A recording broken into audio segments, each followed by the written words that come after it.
طلاق اس لفظ کا 3 بار استعمال اور شادی کا ادارہ برباد۔ مگر کیوں شریعت نے مرد کو طلاق دینے اور عورت کو خلا لینے کا حق دیا ہے؟ آخر طلاق اور خلا میں بنیادی فرق کیا ہے؟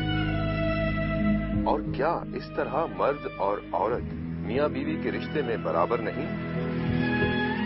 1 یا 2 بار طلاق دینے کے باوجود شوہر کا بیوی سے رجوع کرنے کا اختیار کیا عورت کی عزت نفس کو متاثر نہیں کرتا؟ اور کیوں طلاق میں بے شمار سماجی اور مذہبی مسائل پوشیدہ ہیں؟ السلام علیکم، پروگرام گامدی میں خوش آمدید۔ ناظرین، اقوام متحدہ کے انسانی حقوق کے چارٹر کے آرٹیکل نمبر 18 کے مطابق ایک شادی شدہ عورت کسی بھی وقت اپنی شادی کو ترک کر کے اپنی مرضی سے دوبارہ شادی کر سکتی ہے، مگر ایک اسلامی معاشرے میں بسنے والی عورت اس وقت تک دوبارہ شادی نہیں کر سکتی جب تک وہ اپنے پچھلے شوہر سے طلاق نہ لے لے، کیونکہ مذہب عورت کو طلاق دینے کا نہیں بلکہ صرف طلاق کا مطالبہ کرنے کا اختیار دیتا ہے۔ تو کیا مذہب عورت کو محکوم بناتا ہے؟ اور پھر ایک اسلامی معاشرے میں بسنے والی عورت کو طلاق کے حوالے سے کن کن مسائل کا سامنا ہے؟ یہی بحث ہمارے آج کے اس پروگرام کا موضوع گفتگو ہے۔ مذہب ایک شوہر اپنی بیوی کو کس طرح طلاق دے سکتا ہے اور بیوی شوہر کو طلاق کیوں نہیں دے سکتی؟ طلاق کا مطلب کیا ہے؟ طلاق کا مطلب ہے علیحدگی، یعنی شادی ہوئی، یہ ایک غیر معمولی ادارہ ہے جو وجود میں آیا، ایک مرد و عورت نے یہ فیصلہ کیا کہ وہ میاں بیوی کی حیثیت سے رہیں گے، اس میں حقوق و فرائض طے ہوئے۔ اب یہ سوال پیدا ہوتا ہے کہ کیا ان میں علیحدگی ہو سکتی ہے؟ تو طلاق کے لفظ کو تھوڑی دیر کے لیے الگ رکھ دیجئے۔ علیحدگی کا حق مرد کو بھی ہے اور عورت کو بھی ہے، دونوں کو یکساں حق حاصل ہے اسلامی شریعت کی روح سے۔ لیکن علیحدگی کیسے اختیار کرنی ہے، اس میں اب آپ ایک پروسیجر بنائیں گے۔ مردوں کے لیے ایک قاعدہ اختیار کیا گیا ہے، عورتوں کے لیے ایک دوسرا قاعدہ اختیار کیا گیا ہے، بالکل ایسے ہی جیسے آپ کوئی ادارہ بناتے ہیں تو اس ادارے میں جو لوگ شریک ہوتے ہیں اس میں سربراہ ادارہ اگر کسی کو اس ادارے سے الگ کرنا چاہتا ہے تو برطرف کرتا ہے، اور اگر کوئی شخص اس ادارے سے الگ ہونا چاہتا ہے تو وہ استعفیٰ دیتا ہے۔ بین ہی یہی فرق یہاں بھی ملحوظ رکھا گیا ہے، کیونکہ اسلامی شریعت خاندان کے ادارے کو قائم رکھنا چاہتی ہے، اس کے حقوق و فرائض کو متعین کرتی ہے۔ اس کے نزدیک یہ محض جنسی تعلقات کو ضابطے میں لانے کا نام نہیں ہے، بلکہ زندگی بھر کا سنجوگ ہے، اس میں بہت اہم فیصلے ہونے ہیں۔ یہ ایک ادارہ ہے۔ اسٹینڈرڈ آپریٹنگ پروسیجر کیا ہوگا؟ مرد کے لیے اس کا طریقہ یہ ہے کہ وہ عزم، ارادے اور پوری طرح بقائمی و ہوش و حواس سوچ کر یہ فیصلہ کرے کہ مجھے بیوی کو چھوڑ دینا ہے۔ اگر وہ یہ فیصلہ کر لیتا ہے تو اس موقع پر بھی اس کو یہ نصیحت کی ہے قرآن نے کہ خاندان کے لوگوں کو زحمت دی جائے کہ اگر وہ اس اختلاف کو سلجھا سکتے ہیں اور اس بنے ہوئے گھر کو بچا سکتے ہیں تو وہ اپنا کردار ادا کریں۔ اس طرح سمجھانے بجھانے دونوں کی طرف سے حکم بیٹھ کر کوئی فیصلہ کریں، اس سارے مرحلے سے گزرنے کے بعد اگر وہ یہ ارادہ کر لیتا ہے کہ مجھے علیحدگی اختیار کرنی ہے تو پھر وہ اعلان کرے گا اس بات کا، اور 2 گواہوں کی موجودگی میں کرے گا کہ میں اب اس عورت کو طلاق دے رہا ہوں، میں اس کے ساتھ اپنا تعلق نہیں رکھ سکتا۔ بیک وقت 3 طلاقیں دینے سے ایک طلاق ہو جاتی ہے؟ طلاق ہوتی ہی ایک ہے، 2 طلاق 3 طلاق اس کا کوئی تصور نہیں ہے۔ یہ تصور تو ہمارے ہاں معلوم نہیں کہاں سے آ گیا ہے۔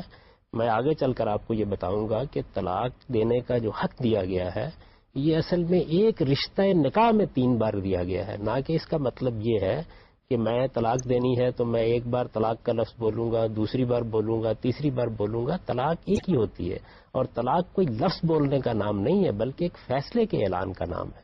یعنی میں نے جس طریقے سے نکاح کرتے وقت ایک فیصلہ کیا ہے کہ میں فلاں اور فلاں خاتون کو اپنے نکاح میں قبول کر رہا ہوں، اور عورت نے فیصلہ کیا ہے کہ وہ فلاں اور فلاں مرد کو اپنے نکاح میں قبول کر رہی ہے، بالکل اسی طریقے سے طلاق دینا اصل میں علیحدگی کا فیصلہ کرنا ہے۔ وہ آپ کی بات بالکل بجا کہ طلاق دینا علیحدگی کا فیصلہ ہے، جو صرف ایک ہی فیصلہ ہے کہ ہم میاں اور بیوی علیحدہ ہو رہے ہیں، لیکن صاحب وہ جو کیا کہتے ہیں قرآن مجید میں آتا ہے کہ آپ ان کو عدت کی مدت کے اندر 2 بار ان سے رجوع کر سکتے ہیں، اور تیسری دفعہ کہنے پہ وہ طلاق ویلیڈیٹ ہوتی ہے۔ نہیں، یہ بات نہیں قرآن نے کہی۔ قرآن نے جو بات کہی ہے وہ یہ ہے کہ ایک شخص نے بیوی کو طلاق دی، طلاق دینے کے بعد عدت کا ایک زمانہ مقرر ہے جو 3 مہینوں تک ہے کم و بیش. اس کے دوران میں وہ اپنا فیصلہ اگر واپس لینا چاہتا ہے تو لے سکتا ہے. 2 دفعہ نہیں، ایسا نہیں ہے، ایک ہی بار لے گا. اگر وہ اپنا فیصلہ واپس لینا چاہتا ہے تو لے لے گا. اسی کو اصطلاح میں رجوع کہا جاتا ہے. جی. یعنی ایک مرتبہ پھر اس کو دیکھ لیجئے، طلاق دینے کا ارادہ کیا، طلاق دینے کا فیصلہ کر لیا، جو کچھ خاندان نے کردار ادا کرنا تھا وہ بھی ہو چکا. اب یہ فیصلہ حتمی ہے اور اس فیصلے کا اعلان 2 گواہوں کی موجودگی میں کر دیا گیا ہے. یہ اعلان تحریری طور پر بھی ہو سکتا ہے، یہ اعلان زبانی بھی ہو سکتا ہے. جب یہ اعلان کر دیا گیا، اس کے بعد 3 مہینے کی مدت ہے جس میں ایک مرتبہ اس کو یہ حق دیا گیا ہے کہ وہ چاہے تو یہ فیصلہ واپس لے لے. اگر وہ فیصلہ واپس لے لیتا ہے، اور اسی کو میں نے عرض کیا کہ رجوع کہا جاتا ہے، تو پھر اس کے بعد کوئی 10 سال بعد، 20 سال بعد، 2 سال بعد، 4 سال بعد دوبارہ یہ ضرورت پڑتی ہے کہ علیحدگی اختیار کی جائے. پھر اسی طریقے سے طلاق دی گئی ہے اور طلاق دینے کے بعد پھر 3 مہینے کی مدت ہے، اس میں اس نے فیصلے کو واپس لے لیا. یہ دوسرا رجوع ہے.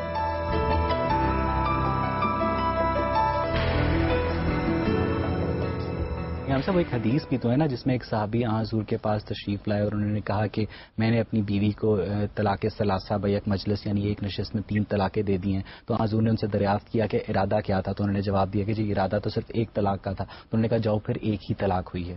یہ قانون کی خلاف ورزی کی تھی نا انہوں نے. یعنی جس وقت ایک آدمی نے قانون کی خلاف ورزی کر کے یہ الفاظ بول دیے کہ میں 2 طلاق دیتا ہوں، میں 3 طلاق دیتا ہوں. بعض اوقات لوگ غصے میں آ جاتے ہیں تو اشتعال میں یہ کہتے ہیں میں 1000 مرتبہ طلاق دیتا ہوں. یہ ایک احمقانہ جسارت ہے جو اللہ کے دین میں کی جاتی ہے. رسول اللہ صلی اللہ علیہ وسلم نے تو فرمایا ہے کہ اگر تم 1 کے علاوہ طلاق دیتے ہو تو اس کا مطلب یہ ہے کہ تم اللہ کی کتاب کے ساتھ کھیل رہے ہو. تو 2 چیزوں کو الگ رکھنا چاہیے. ایک چیز یہ ہے کہ اللہ تعالیٰ نے طلاق دینے کا طریقہ کیا بتایا ہے، دوسری چیز یہ ہے کہ لوگ کیا کیا خلاف ورزیاں کرتے ہیں. تو یہ جس حدیث کا آپ نے حوالہ دیا اس میں ایک آدمی نے خلاف ورزی کی. اب جب خلاف ورزی ہو جاتی ہے تو پھر اس کے بعد عدالت کو حق حاصل ہو جاتا ہے کہ وہ پوچھے نیت کیا تھی، ارادہ کیا تھا، کیا پیش نظر تھا، یہ جو الفاظ بولے گئے تھے ان کے پیچھے کیا چیز تھی. یہ نبی صلی اللہ علیہ وسلم نے پوچھا اور اس کے بعد بڑی معقولیت کے ساتھ فیصلہ کیا. ایک شوہر اپنی بیوی کو ایک ہی نشست میں جتنی دفعہ مرضی طلاق دے وہ طلاق کاؤنٹ ہوگی اور اس کے 90 دن کے اندر اندر وہ اگر اسے رجوع کرنا چاہے تو وہ اسے رجوع کر سکتا ہے. یعنی طلاق دے گا.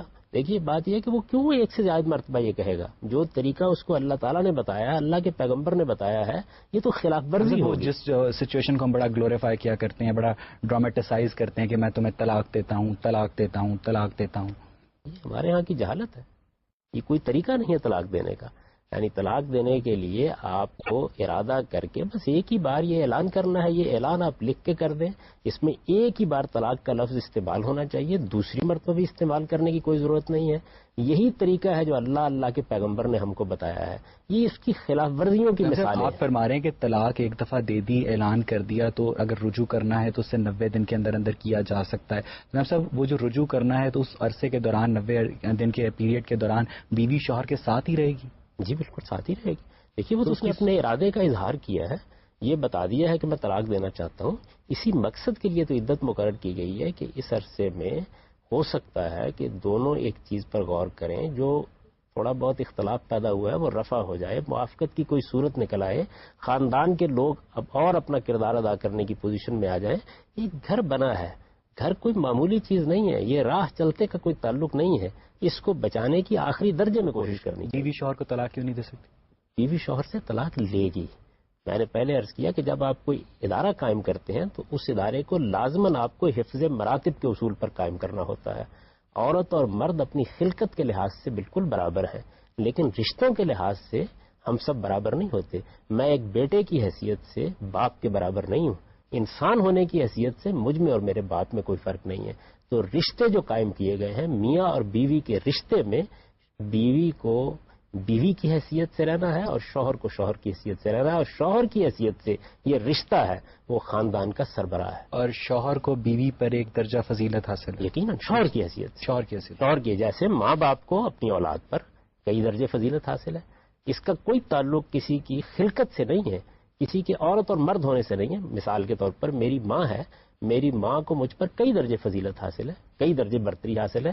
وہ برتری کس چیز نے اسے دی ہے؟ وہ اس رشتے نے دی ہے جو قائم ہو گیا ہے، نہ کہ اس کے مرد یا عورت ہونے سے. ایک پریکٹیکل مسئلہ پھر یہ اس میں پیدا ہو جاتا ہے کہ اب مرد تو عورت کو طلاق دے سکتا ہے، ٹھیک ہے، لیکن اگر بیوی کو شوہر پسند نہیں آتا اور وہ خلا کا مطالبہ کرتی ہے تو پہلی بات یہ کہ اس کو اتنی آسانی سے خلا نہیں ملتی، اس کو شوہر لٹکا کے رکھتا ہے، اس کو عدالتیں لٹکا کر رکھتی ہیں، اس کا ذہنی چیک اپ کروایا جاتا ہے. پہلی بات یہ تو یہ اس کی عزت نفس بہت مجروح ہوتی ہے، اور دوسری بات یہ ہے کہ خلا کا مطالبہ کرنے کے نتیجے میں وہ جو نان نفقے کی ذمہ داری ہے اس کے اوپر کئی سوال اٹھتے ہیں. یہ جو آپ نے باتیں بیان کی ہیں یہ عرصہ ہوا ہوتی تھیں، اب ہماری عدالتوں میں اس کو ختم کر دیا گیا ہے. ہماری عدالتوں میں اب اتنا ہی کافی ہوتا ہے پاکستان میں کہ کوئی خاتون اگر جا کے یہ کہہ دیتی ہے کہ میں پوری طرح مطمئن ہوں اور میں اس نتیجے پر پہنچ گئی ہوں کہ میرا گزارا اس شخص کے ساتھ نہیں ہو سکتا اور میں اب اس کے ساتھ ایک دن بھی بسر کرنے کے لیے تیار نہیں ہوں، تو بس یہ بیان کافی ہو جاتا ہے. یعنی سمجھانے بجانے کی تھوڑی بہت کوشش کی جاتی ہے، وہ مرد کو بھی کرنی چاہیے، عورت کو بھی کرنی چاہیے، لیکن اب اس طرح کے سوالات اور اس طرح کے معائنے اور اس طرح کے نفسیاتی مسائل یہ نہیں پیدا ہوتے. اگر عورت جب خلا لے گی تو مرد اس کو لازماً نان نفقہ دے گا؟ کیوں نہیں دے گا؟ نہ دینے کی کیا وجہ ہے؟ نان و نفقے کا مسئلہ تو طلاق کی عدت کے دوران میں ہے. اگر اس نے عدت گزارنی ہے اور شوہر کے پاس وہ رہ رہی ہے، یا مثال کے طور پر اس کے ہاں کوئی بچے کی ولادت کا امکان ہے، تو وہ جب تک رہے گی اس وقت تک اس کے نان و نفقے کی ذمہ داری اس پر عائد ہوتی ہے. خلا کا یہ مطلب کیسے نکل آیا؟ خلا میں ہمارے ہاں لوگوں نے ایک اور چیز شامل کر لی ہے، اور وہ یہ ہے کہ اس صورت میں عورت کو اپنا مہر چھوڑنا ہوگا. یہ بات بھی بالکل قرآن کے خلاف ہے. قرآن مجید نے ایسی کوئی بات نہیں کی. قرآن مجید تو ایک خاص صورتحال کا ذکر کر رہا ہے. وہ یہ کہتا ہے کہ جو کچھ کسی شوہر نے اپنی بیوی کو دیا ہے، خواہ وہ ڈھیروں مال کیوں نہیں ہے، اس کو وہ واپس نہیں لے سکتا. یعنی مہر تو عورت کا حق ہے، وہ تو دے دیا. سب ایسا یہ سورہ بقرہ کی 236ویں اور 241ویں آیات میں اللہ تعالیٰ نے شوہروں کو ترغیب دی ہے کہ وہ اپنی مطلقہ بیویوں کو زندگی گزارنے کا کچھ سامان اور کچھ مال مہیا کریں. لیکن ایسا آپ بھی فرما رہے ہیں کہ نان نفقے کی ذمہ داری مرد پر عائد ہوتی ہے اور مہر سے تو کسی صورت میں بھی بیوی کو دستبردار نہیں ہونا چاہیے. لیکن ہم صاحب اس ساری صورتحال کے باوجود، اس ساری ترغیب کے باوجود، ان سارے احکام کے باوجود صورتحال یہ ہے کہ اگر کوئی مرد اپنی بیوی کو نان نفقہ نہیں دیتا تو شریعت اس پر کوئی پینلٹی نہیں عائد کرتی. نہیں، دیکھیے بات یہ ہے کہ شریعت پینلٹی نہیں عائد کرے گی. یہ تو ریاست کا کام ہے کہ وہ قانون سازی کرے. اللہ تعالیٰ تو صرف قانون کو بتا دیں گے کیا ہے. اس میں 3 باتیں کہہ دی گئی ہیں. مہر عورت کا حق ہے، وہ ہر حال میں اس کو ادا کرنا ہے. فرض کیجئے کہ کوئی آدمی مہر ادا نہیں کرتا تو اس کے اوپر کیا سزا عائد کرنی چاہیے، یہ بھی ریاست کا کام ہے قانون سازی کرے. اللہ تعالیٰ تو یہ بتا دیں گے کہ یہ چیز ناجائز ہے، یہ چیز حرام ہے، یہ کام نہیں ہونا چاہیے. دوسری چیز یہ ہے کہ اگر مرد نے، شوہر نے اپنی بیوی کو مال دیا ہے، جائیداد دی ہے، کوئی چیزیں اس کی سپرد کر دی ہوئی ہیں، تو قرآن یہ کہتا ہے کہ اس کو وہ واپس نہیں لے سکتا، کسی حال میں ایک پائی بھی واپس نہیں لے سکتا. ہم سب ایک جو علماء ہیں وہ قانون طلاق میں ایک شک یہ بھی بیان کرتے ہیں کہ اگر ایک مرد اپنی مطلقہ بیوی کے اوپر بدکاری کا الزام عائد کر دے گا تو وہ اس کے اوپر کوئی ذمہ داری عائد نہیں ہوتی کہ وہ اس بیوی کو نان نفقہ بھی دے. نہیں، اس کو فاحشہ مبینہ کہا ہے قرآن نے. یعنی جب بدکاری اسٹیبلش ہو گئی، محض الزام لگانے سے کچھ نہیں ہوتا. اگر یہ چیز متعین ہو گئی ہے، قانون کی نگاہ میں بھی مانی ہوئی ہے، تو اس کے بعد وہ اپنا مال روک سکتا ہے. لیکن اگر ایسا نہیں ہے تو محض الزام لگا دینے کے نتیجے میں کچھ نہیں ہوتا.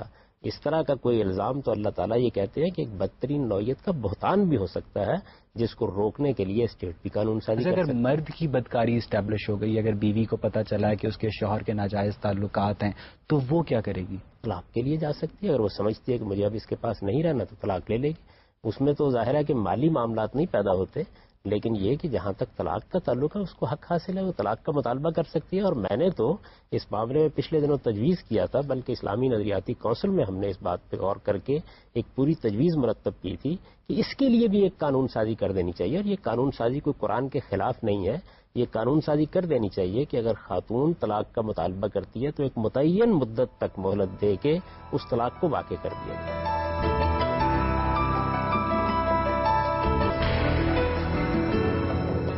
یہاں سے ہم گفتگو کو آڈینس کی طرف لے کر چلیں گے. جی آپ پوچھیں. سر، اگر لفظ طلاق کے معنی بھی علیحدگی کے ہیں تو پھر خلا اور طلاق میں کیا فرق ہے؟ یہ 2 اصطلاحات ہیں اور یہ اصطلاحات بھی ہمارے فقہا نے اختیار کی ہیں. طلاق کا لفظ تو قرآن مجید میں استعمال ہوا ہے، خلا کا لفظ قرآن میں استعمال نہیں ہوا. خلا عربی زبان میں کہتے ہیں علیحدگی اختیار کرنے کو، اور طلاق کا مطلب یہ ہے کہ آپ نے علیحدہ کر دیا، آپ نے آزاد کر دیا، آپ نے جو معاہدہ کیا ہوا تھا اس معاہدے سے آپ نے اس کو بری کر دیا. تو یہ اصل میں عربی زبان کے الفاظ ہیں جو استعمال کیے جاتے ہیں. اصلی مقصود تو یہی ہے کہ علیحدگی کا حق ہے، اور ظاہر ہے کہ علیحدگی کا حق ہر معاہدے کے اندر ہونا چاہیے. یہ بھی ایک معاہدہ ہے جس میں ایک عورت اور ایک مرد یہ عہد کرتے ہیں ایک دوسرے کے ساتھ کہ ہم میاں بیوی کی حیثیت سے رہیں گے، اپنے حقوق اور فرائض متعین کر لیتے ہیں اور اس کے مطابق زندگی بسر کرتے ہیں۔ طلاق اور خلا میں ایک جیسی شرائط عائد ہوتی ہیں؟ شرائط الگ الگ ہیں، پروسیجر بالکل الگ الگ ہے۔ یعنی اگر مرد طلاق دے گا تو اس کے لیے ایک پروسیجر ہے، اور اگر عورت طلاق حاصل کرنا چاہے گی تو اس کے لیے ایک پروسیجر ہے، اور یہ فرق ہر حال میں ہونا چاہیے۔ اس کی وجہ یہ ہے کہ صرف اصطلاحی ہے تو پھر شرائط میں فرق کیوں ہے؟ میں نے تو عرض کر دیا نا کہ اصطلاحات کا جہاں تک تعلق ہے وہ تو اصل میں کسی چیز کو بیان کرنے کے لیے اختیار کی جاتی ہیں، لیکن دونوں کے لیے پروسیجر الگ الگ ہے۔ یعنی طلاق عورت بھی لیتی ہے، طلاق مرد بھی دیتا ہے، لیکن طلاق لینے اور طلاق دینے کے لیے پروسیجر کیا اختیار کیا جائے یہ شریعت میں متعین کر دیا گیا ہے۔ کیا فرق ہے دونوں میں؟ فرق صرف یہ ہے کہ عورت مطالبہ کرے گی اور شوہر طلاق دے گا۔ نکاح نامے میں جو شق نمبر 18 ہے جس میں عورت کو طلاق کا حق تفویض کیا گیا ہے، کیا وہ خلاف شریعت ہے؟ دیکھیے بات یہ ہے کہ وہ سارے حقوق جو کسی کو حاصل ہوتے ہیں وہ اگر چاہے تو ان حقوق کو سرنڈر کر سکتا ہے۔ اس اصول پر تفویض کا یہ طریقہ اختیار کیا گیا ہے۔ میرے خیال میں اس سے بہتر طریقے ہو سکتے ہیں۔ یہ بھی ایک فقہا کا تیار کردہ طریقہ ہے۔ جہاں تک شریعت کا تعلق ہے اس میں تو سادہ طریقے پر یہ بیان کر دیا گیا ہے کہ طلاق دیتے وقت کیا طریقہ اختیار کرنا ہے، اور عورت کو حق دے دیا گیا ہے کہ وہ طلاق کا مطالبہ کر سکتی ہے۔ ظاہر ہے جب وہ طلاق کا مطالبہ کرے گی تو بالکل اسی طریقے سے جیسے طلاق ہوتی ہے ایسے ہی مرد طلاق دے گا۔ چھری خربوزے پہ گرے یا خربوزہ چھری پہ کٹتا خربوزہ ہی ہے، اور چھری کبھی اس کو کوئی نقصان نہیں پہنچتا۔ تو دونوں صورتوں میں عورت طلاق مانگے یا عورت کو طلاق دی جائے، اس کا جو معاشی اور جذباتی استحصال ہے وہ اپنی جگہ پر موجود رہتا ہے، اور مرد کی ایز اے مرد جو حاکمیت ہے وہ ہمیشہ سوسائٹی میں اسٹیبلش رہتی ہے، اور وہ طلاق کے حق کو ڈیٹرنٹ کے طور پہ یوز کرتا ہے کہ بیوی اس کے آگے سر نہ اٹھائے۔ دیکھیے وہ تو بیوی بھی کر سکتی ہے۔ یعنی یہ جو طلاق کا معاملہ ہے یہ چونکہ دونوں کو حق حاصل ہے تو وہ بھی کہہ سکتی ہے کہ میں اس کا مطالبہ کروں گی۔ اس کا تعلق جو باتیں آپ بیان کر رہے ہیں ہماری سوسائٹی کے رسوم و رواج سے۔ بالکل سوسائٹی میں بعض اوقات ایسی خرابیاں ہوتی ہیں کہ جن کی وجہ سے اچھے قانون کو بھی آپ صحیح طریقے سے روبہ عمل نہیں کر سکتے۔ آپ نے ابتدا میں یہ سوال کیا تھا نا کہ یہ لوگ 3 طلاق کہہ دیتے ہیں، 5 طلاق کہہ دیتے ہیں، 1000 طلاق کہہ دیتے ہیں، تو یہ کوئی اللہ کے دین کا بتایا ہوا طریقہ تو نہیں۔ جی آپ پوچھیے۔ فقہ حنفیہ کے ہاں اگر صرف یہ کہہ دیا جائے، چاہے اگراہ مذاق کہہ دیا جائے کہ میں نے تمہیں طلاق دی، تو وہ طلاق واجب ہو جاتی ہے، جبکہ آپ نے ابھی اپنا نقطہ نظر اس حوالے سے بیان کیا کہ ایسی طلاق کی کوئی حیثیت نہیں ہے، اور فقہ جعفریہ کا بھی اس حوالے سے یہی موقف ہے جو کہ آپ نے اپنے اجتہاد کے حوالے سے بتایا ہے۔ تو غامدی صاحب یہ جو اختلاف ہے اس کی نوعیت کیا ہمارے فیملی سسٹم کو متاثر نہیں کر رہی ہے؟ یقیناً کرتی ہے، اس سے بڑے مسائل پیدا ہو جاتے ہیں۔ ہمارے ہاں تو یہاں تک ہوتا ہے کہ 50 سال کی 60 سال کی شادی ہے اور یک بیک شوہر صاحب کو اشتعال آ گیا اور انہوں نے بیٹھے بیٹھے طلاق کے الفاظ کہہ دیے۔ اب اس کے بعد کسی مولوی صاحب کے پاس گئے، حنفی علماء کے پاس جائیں گے تو وہ یہ کہیں گے کہ یہ طلاق ہو گئی اور ہمیشہ کے لیے ہو گئی، اب کوئی راستہ ہی آپ کے پاس باقی نہیں بچا ہے۔ اس کے جو نتائج نکلتے ہیں وہ انتہائی خطرناک ہوتے ہیں۔ اس وجہ سے میں تو بار بار یہ درخواست کرتا ہوں کہ ہمارے علماء نے جو یہ رائے قائم کی ہے یہ کوئی شریعت میں لکھی ہوئی چیز نہیں ہے، یہ کوئی قرآن حدیث میں لکھی ہوئی چیز نہیں ہے۔ اللہ تعالیٰ نے جو طلاق کا طریقہ بتایا ہے جب اس کے مطابق طلاق دی جاتی ہے اور اس میں کوئی اختلاف نہیں ہے، یعنی آپ کسی حنفی سے پوچھیں، شافعی سے پوچھیں، مالکی سے پوچھیں، طلاق دینے کا جو طریقہ اللہ کا بتایا ہوا ہے وہ سب ایک ہی بیان کرتے ہیں۔ یہ خلاف ورزی ہے۔ اب خلاف ورزی کے معاملے سے ہم نے نمٹنا ہے تو معقولیت سے نمٹنا چاہیے۔ آدمی سے پوچھنا چاہیے تمہارا ارادہ کیا تھا، تم نے واقعی یہ فیصلہ کر لیا تھا کہ تم طلاق دے رہے ہو؟ اگر ان میں سے کوئی چیز نہیں ہوئی تو آخر یہ کوئی کچا دھاگا ہے جو ٹوٹ جائے گا؟ قرآن مجید تو کہہ رہا ہے کہ جب آپ نے طلاق دینی ہے تو آپ 2 گواہ مقرر کریں، یعنی 2 آدمیوں کو بلائیں جو گواہ ہوں اس بات کے اوپر کہ آپ یہ ایک سنجیدہ فیصلہ کر رہے ہیں۔ ایسا ابھی آپ نے گفتگو کے دوران فرمایا کہ عورت جب چاہے خلا کے لیے کھڑی ہو سکتی ہے۔ ہم سب اس وقت پاکستان کی جو 70% آبادی ہے یا جو 65% آبادی رہ گئی ہے دیہاتوں میں، ہم سب وہاں عورت اس طرح عدالتوں کا رخ نہیں کر سکتی۔ اس کے پاس تو اتنے پیسے بھی نہیں ہوتے کہ وہ لاری اڈے تک جا سکے، اور لاری اڈے سے اگر وہ لاہور میں یا کراچی میں حیدرآباد میں آتی ہے اس کو پتہ بھی نہیں ہے کہ طلاق لینے کا یا خلا لینے کا طریقہ کیا ہے۔ تو کس طرح اس کے ہم حقوق کو یقینی بنا سکتے ہیں اس پاکستانی معاشرے میں؟ یہی وجہ ہے، یعنی یہی حالات ہیں جن کی وجہ سے ہم نے یہ رائے دی تھی کہ اس کے لیے بھی قانون سازی کر دی جائے۔ دیکھیے ایک بات بہت اچھی طرح سمجھ لیجئے، شریعت کچھ حدود متعین کرتی ہے، اس کے بعد بہت سے معاملات میں ریاست کو قانون سازی کرنا ہوتی ہے۔ ہمارے ہاں بدقسمتی یہ ہوئی ہے کہ ریاست نے اپنی ذمہ داریوں کو پورا نہیں کیا۔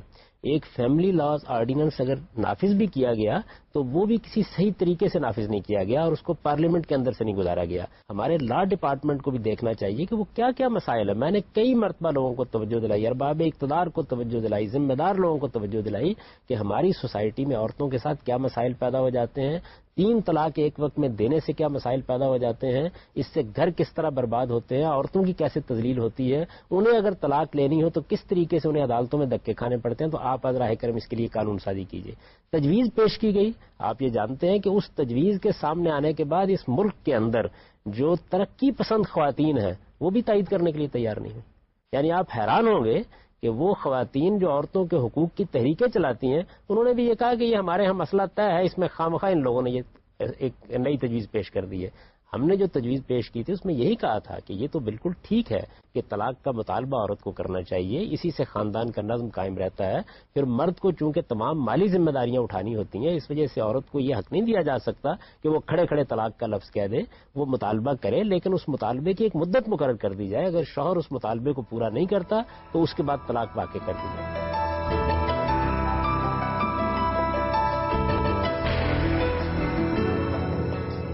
ہم صاحب آپ فرما رہے ہیں کہ مرد کے اوپر چونکہ نان نفقے کی ذمہ داری عائد ہوتی ہے, ساری مالی ذمہ داریاں وہ اٹھاتا ہے, اس لیے عورت اس طرح کھڑے ہو کر طلاق کا مطالبہ نہیں کر سکتی. آج جب 21ویں صدی میں عورت بھی کمانے کے قابل ہو گئی ہے, وہ بھی اپنے بچوں کا خیال رکھ سکتی ہے, تو بھی یہ صورتحال اس صورت میں بھی ایسی ہی رہے گی. میں نے یہ نہیں کہا طلاق کا مطالبہ نہیں کر سکتی, میں یہ کہہ رہا ہوں کہ طلاق کا مطالبہ تو اس کو ہر حال میں کرنا ہے.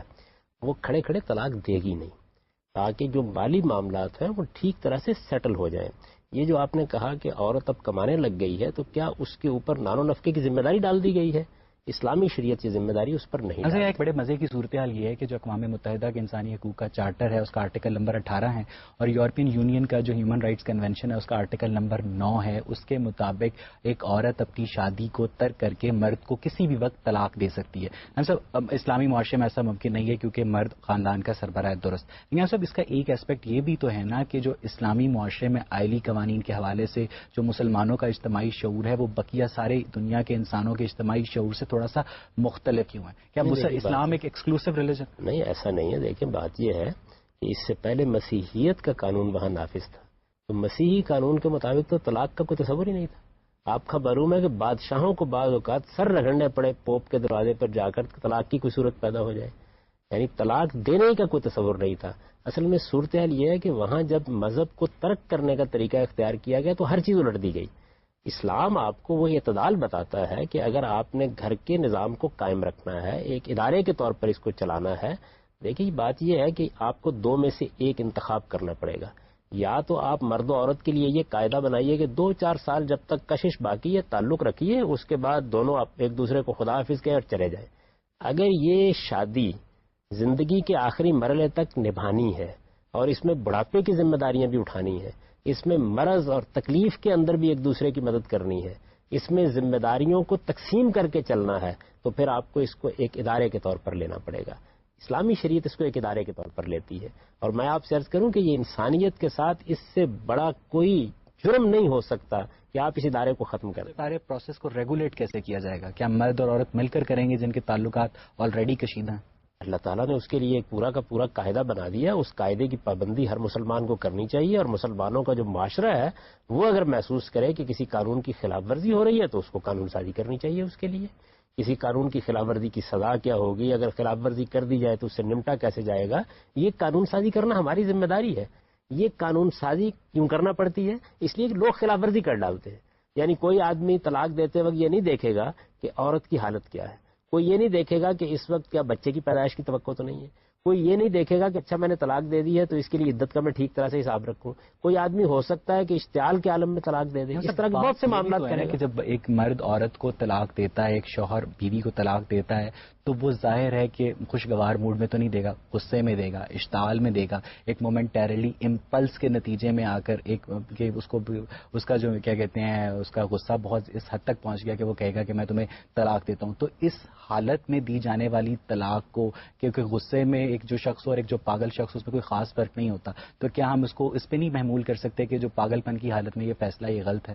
غلط ہی محمول کرتا ہوں. میرے نزدیک تو جب وہ اپنی اس حالت سے نکلے گا اس کے بعد اس کا بیان لینا چاہیے. دیکھنا چاہیے کہ اس نے واقعی ارادہ کیا ہے, اس کی نیت تھی, ٹھنڈے دل و دماغ سے طلاق دے رہا ہے اشتعال کے عالم میں یا ہنسی مذاق میں یا اس طرح کسی طرح اس نے یہ بات کہہ دی ہے. مجھے تو تعجب ہوتا ہے جب لوگ کہتے ہیں کہ طلاق تو دی غصے میں جاتی ہے. نہیں, طلاق ٹھنڈے دل و دماغ کے ساتھ دینی چاہیے. غصہ آپ کو آ گیا ہے تو اس کا مطلب یہ ہے کہ آپ کے اندر یہ خیال پیدا ہوا ہے کہ آپ کو طلاق دینی چاہیے. اب اس کے بعد آپ غصے کو ٹھنڈا ہونے دیجئے. ہمارے دین نے تو یہ طریقہ نہیں سکھایا کہ آپ اشتعال کے عالم میں اس طرح کے معاملات ٹھیک کریں. ہے جی, آپ پوچھیں. آپ نے کہا ہے کہ طلاق دو گواہوں کی موجودگی میں ہوتی ہے. اگر گواہ موجود نہ ہو لیکن آدمی طلاق دے دے, چاہے غصے میں ہو یا جیسے بھی ہو, تو کیا طلاق ہو جاتی ہے؟ پھر ظاہر ہے بیانات لیے جائیں گے, دیکھا جائے گا. گواہ کیوں مقرر کرنا ضروری ہوتے ہیں؟ تاکہ کوئی نزاع نہ پیدا ہو, جھگڑا نہ پیدا ہو جائے, بعد میں فیصلہ کرنے میں دقت نہ ہو. تو اب یہ قضیہ بن گیا. ایک چیز کو سمجھ لیجئے کہ جو کسی چیز کا پروسیجر مقرر کیا جاتا ہے اس کو ہر شخص کو اپنے سامنے رکھنا چاہیے اور اس کی پابندی کرنی چاہیے. اب اس کی خلاف ورزی ہو گئی, تو ایک جورسٹ کا کام یہ ہے یا ایک جج کا کام یہ ہے کہ وہ آپ دیکھیں کہ مجھے اس خلاف ورزی سے کیسے نمٹنا. میں اس کی ایک سادہ مثال عام زندگی سے دیتا ہوں. ہمارے یہاں قانون یہ ہے کہ آپ کو گاڑی چلانی ہے تو آپ اپنا لائسنس جیب میں ڈال کے گاڑی چلائیں گے. یہ قانون ہے نا. اب فرض کیجئے کہ آپ اپنا لائسنس گھر میں بھول گئے, ایک کانسٹیبل نے آپ کو کھڑا کر لیا. اب آپ نے خلاف ورزی تو کر دی ہے قانون کی, آپ سے کیسے نمٹا جائے؟ اس کی کئی شکلیں ہو سکتی ہیں. ہو سکتا ہے کہ وہ کانسٹیبل آپ سے یہ کہے کہ آپ شریف آدمی لگتے ہیں, میں آپ پہ اعتماد کرتا ہوں, جائے چلے جائے. آپ یہ کہہ رہے ہیں کہ گھر میں ہے لائسنس, تو میں مان لیتا ہوں اس بات کو. ممکن ہے کہ وہ یہ کہے کہ یہاں گاڑی کھڑی کیجئے اور آپ جا کے لائیے, میں آپ کی بات پہ اعتماد نہیں کرتا. اور یہ بھی ممکن ہے کہ وہ یہ کہے کہ جی مجھے اس سے کوئی غرض نہیں ہے, قانون میں یہ لکھا ہوا ہے کہ آپ کی جیب میں لائسنس ہونا چاہیے, میں چالان کر رہا ہوں. یہ سارے طریقے ہو سکتے ہیں نا. تو دیکھیے اسی طرح آپ شریعت کے معاملے کو سمجھ لیں. شریعت میں ایک پروسیجر بتایا گیا ہے, دو گواہ ہوں گے, ایام سے عورت فارغ ہوگی, عدت کے لحاظ سے طلاق دی جائے گی, ایک طلاق دی جائے گی, عدت کے پورا ہونے تک انتظار کیا جائے گا. اگر اس دوران میں رجوع کر لیا ہے تو اب کبھی دوبارہ کوئی جھگڑا ہوا ہے اور پھر فیصلہ کیا تو پھر دوسری طلاق کی نوبت آئے گی. دوسری طلاق کا مطلب یہ نہیں ہے کہ کل دے دیں یا پرسوں دے دیں, یہ ایک پروسیجر ہے جو بتا دیا گیا. اب اس پروسیجر کی خلاف ورزی کر دی آپ نے, جیسے لائسنس جیب میں ڈالے بغیر آپ گھر سے نکل کھڑے ہوئے, تو اس سے نمٹا کیسے جائے؟ اب یہ ایک قضیہ بن گیا. تو جس طرح اس کانسٹیبل نے 3 فیصلے کیے ہیں, میں نے آپ کو مثال دی نا, اس کی روز کرتے ہیں, بالکل اسی طرح ہمارے جورسٹ نے فیصلہ کیا. کچھ نے کہا کہ جی اس نے اگر ایک ہی وقت میں 3 مرتبہ یہ کہہ دیا ہے تو ہم یہ مان لیں گے کہ وہ جو 3 حق اس کو زندگی میں دیے گئے تھے وہ اس نے استعمال کر لیے ہیں. یہ تو بالکل ایسے ہی ہے کہ ایک آدمی کو کہا گیا کہ 3 روپے کے لے کے جاؤ, اس میں سے صبح 1 روپے کا ناشتہ کرنا, پھر دوپہر کو کھانا کھا لینا, پھر رات کو کھانا کھا لینا. اس نے 3 روپے کا ایک ہی وقت میں ناشتہ کر لیا. اب ہم کیا کریں؟ ایک نقطہ نظر یہ بن گیا. اچھا, دوسرا نقطہ نظر یہ ہوا کہ نہیں, یہ چونکہ اس قاعدے کی خلاف ورزی کی ہے جو اللہ تعالیٰ نے بتایا ہے, تو خواہ 3 طلاق کہے خواہ 10 طلاق کہے, اس کو ایک ہی ماننا چاہیے. تیسرا نقطہ نظر یہ سامنے آیا کہ نہیں, اس کی نیت, اس کا ارادہ پوچھ لیا جائے, معلوم کر لیا جائے کیا کرنا چاہتا تھا. تو یہ دیکھیے ایک خلاف ورزی سے نمٹنے کے لیے ہمارے جورسٹ نے مختلف طریقے اختیار کیے. ان کو بھی تحقیر کی نظر سے نہیں دیکھنا چاہیے, اس سے علم بڑھتا ہے. اگر وہ کانسٹیبل ان تینوں میں سے کوئی فیصلہ بھی کرتا ہے حالات کے لحاظ سے, تو آپ اس پر نکیر نہیں کرتے. بالکل اسی طریقے سے ہمارے جورسٹ نے کچھ فیصلے کیے ہیں. میں یہ کہتا ہوں کہ اب ہمیں اپنے حالات کا جائزہ لے کر دیکھنا چاہیے, لوگوں کا علم کتنا ہے, ان کی ایجوکیشن کتنی ہے, وہ طلاق کے معاملے کو کتنا جانتے ہیں. اس وقت تو میرے بھائی صورتحال یہ ہے کہ وکیل کے پاس لوگ جاتے ہیں طلاق لکھوانے کے لیے, وہ بھی 3 طلاق لکھ دیتا ہے. وسیقہ نویس کے پاس جاتے ہیں, وہ بھی 3 طلاق لکھ دیتا ہے. جہالت اتنی زیادہ بڑھ گئی ہے. تو اس میں اس سارے معاملے پہ نظر ثانی بھی کرنی چاہیے اور قانون سازی کر کے عدالت کی سطح پر ہمیں ہدایات بھی دینی چاہیے.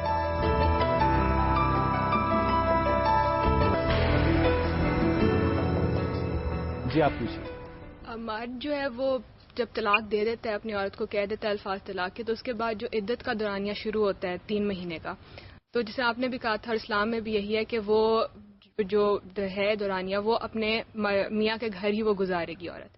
لیکن ہمارے معاشرے میں جیسے ہی مرد جو ہے وہ عورت کو طلاق دیتا ہے, اور جو مرد ہے وہ اس کو ایک بدکار ہونے کا, عورت ہونے کا الزام لگا کر گھر سے باہر نکال دیتا ہے, اور جو عورت کا میکہ ہے اس کو پھر جو اس کی مالی ضروریات ہیں اور اس کا جو ایکسپنسز ہیں وہ پھر اس کے میکے کو اس کا خیال رکھنا پڑتا ہے. تو ہمارے جو علماء ہیں اور ہماری ریاست وہ اس کے خلاف کچھ کرتے بھی نہیں ہیں, انہوں نے کرنا چاہیے. حالانکہ یہ اسلام میں ایک بات کہہ دی گئی ہے, لیکن ہمارے معاشرے میں تو یہ فالو ہی نہیں ہوتی, اور وہ ہمارا معاشرہ اس کو ایکسیپٹ کر لیتا ہے کہ ہاں عورت ہی بدکار تھی اور اسی کے اوپر الزام لگتا ہے. اب چاہے وہ بات ثابت ہو یا نہ ہو, جو مرد ہے وہ تو اپنی مالی ضروریات سے بچ جاتا ہے. یہ جو بدکاری کا الزام ہے اس کے بارے میں تو اتنی سخت قانون سازی کر دی گئی ہے قرآن مجید میں.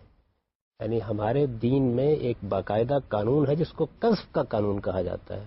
اسی طرح لیان کا ایک پورا قانون ہے. ان قوانین کا مقصد ہی یہ ہے کہ اس طرح کے الزامات نہ لگائے جائیں.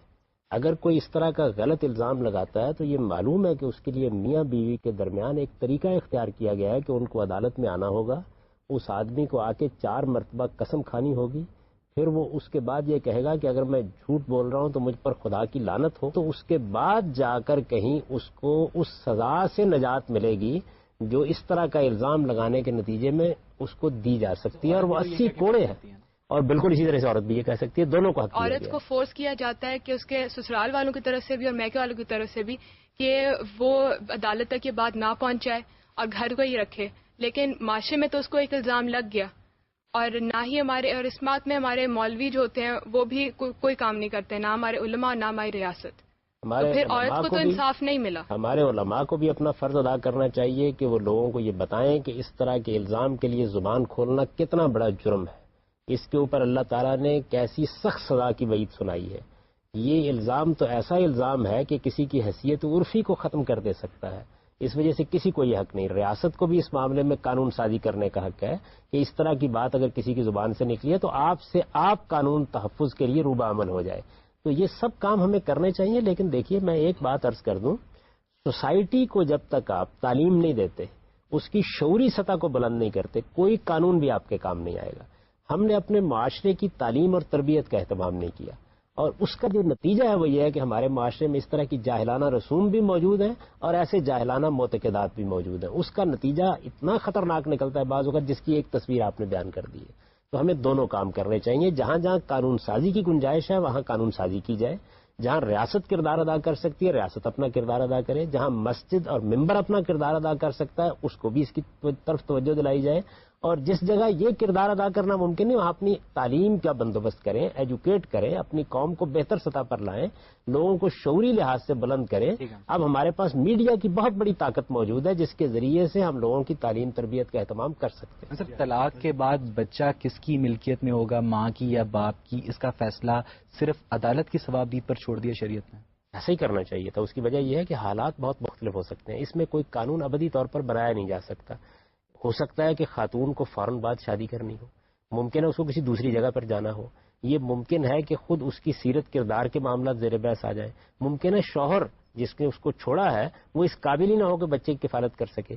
تو یہ معاملات عدالت کو دیکھنے پڑتے ہیں. اگر دونوں آپس میں مل کے طے کر لیتے ہیں تو شریعت کو کوئی اعتراض نہیں ہے, طے کر لیں. عام حالات میں اسی بات کو پسند کیا گیا. رسول اللہ صلی اللہ علیہ وسلم نے بھی یہی فیصلے کیے کہ بچہ ماں کے پاس رہے گا, بچہ ماں کے پاس رہے گا, اور جب تک وہ خود فیصلہ کرنے کی پوزیشن میں نہیں ہوتا زیادہ سے زیادہ اسی چیز کو ملحوظ رکھا جائے. لیکن حالات ایسے ہو سکتے ہیں کہ جس میں شوہر کو بچہ دینا پڑ جائے یا کسی اور کے سپورٹ کرنا پڑے. خواتین الزام لگاتی ہیں نا کہ زیادہ تر بچوں کو ماں کی ذمہ داری قرار دے کر مرد دوسری شادی کر لیتے ہیں اور اپنی زندگی کی رنگینیوں میں غرق ہو جاتے ہیں, اور انہیں اس بات سے کوئی غرض نہیں ہوتی کہ عورت پر کیا بیتی ہے اور بچے پر کیا بیتی ہے, اور انہوں نے اس چیز کو چونکہ لیو بھی نہیں کیا ہوتا, اور عورت کی جو اپنی اورینٹیشن ہے وہ اس کی جنسی جبلتوں سے ہٹ کر اس بچے کی پیدائش کے اوپر ساری زندگی اس کی صرف ہو جاتی ہے. دیکھیے, یہاں آپ نے جو لفظ ذمہ داری کا استعمال کیا نا یہ ٹھیک نہیں ہے. ذمہ داری تو مرد کی ہے. یہی فرق ہے ہماری شریعت میں اور جدید معاشرے میں. کہ پیسے دینے سے مرد اپنی ذمہ داری سے عہدہ بھرا ہو جاتا ہے؟ ہر طرح کی ذمہ داری اس کے اوپر ہے. یعنی آپ یہ دیکھیے کہ دودھ پلانے تک کی ذمہ داری مرد پر ڈال دی گئی ہے, اس میں بھی عورت کو پابند نہیں کیا گیا. وہ اگر سمجھتی ہے, کہا گیا ہے کہ 2 سال تک دودھ پلائے, اگر کوئی معاملہ نہیں ہو پاتا تو پھر قرآن مجید یہ کہتا ہے کہ کسی اور کا بندوبست کر لیا جائے. تو قرآن کبھی بھی اس طریقے سے ذمہ داری نہیں ڈالتا. ذمہ داری مرد پر ڈالی گئی ہے, لیکن عورت بچے کو رکھنا چاہے تو اسے ترجیح دی گئی. ویسٹ میں کپلز شادی نہیں کرتے کیونکہ جو میرج کی ان کی جو کنڈیشنز ہیں, شادی کی جن کی شرائط ہیں وہ بہت زیادہ کڑی ہیں, وہ سخت ہیں. اب ان کا شادی سے پہلے یا شادی کے بعد جو بھی السٹ ریلیشن شپ ہو اس کے اوپر ہم اس وقت تبصرہ نہیں کر رہے, لیکن ایٹ لیسٹ جو ان کا شادی کا ادارہ ہے, جب عورت اپنی آدھی جائیداد شوہر سے لیتی ہے طلاق کی صورت میں, وہ بڑا اسٹرانگ ہے.